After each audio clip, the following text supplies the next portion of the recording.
Still amazing to me when I look at the 3 kids. It doesn't feel real. I had thyroid cancer when I was 12 years old, and I had radiation to get rid of there was a spot behind my sternum. And then about 8 years later, I had a radiation-induced sarcoma. So the radiation actually caused a secondary cancer. So when I was 21, I was treated a lot more extensively. I had 9 rounds of chemotherapy. I had half my sternum removed, and had about a year of treatment. He knew my story about being a cancer survivor, and I told him that when I went through treatment, that it was probably, that they told me I probably wouldn't be able to have children because of the extensive chemotherapy I received.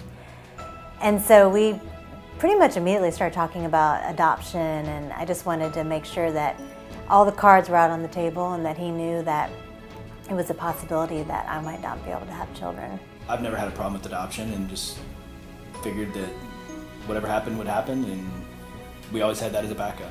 So we went ahead and did one IUI, and it failed, and then we did another IUI, and I became pregnant with my daughter. And we waited a few more years because we just wanted to enjoy our one and just have fun with that, and we went ahead and decided to do it again, and it worked the first time with the twins.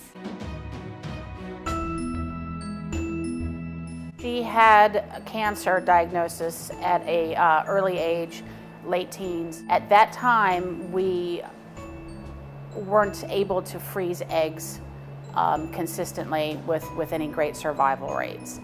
Eggs historically have not frozen well. Now the survival is excellent with today's vitrification techniques compared to the old style of freezing, which was called slow freezing. Her ovarian reserve was very limited, but there were still oocytes present in the ovaries, and so she was able to have those remaining oocytes stimulated to maturity. Claudia was very lucky, as most folks that go through cancer treatment are unable to conceive on their own.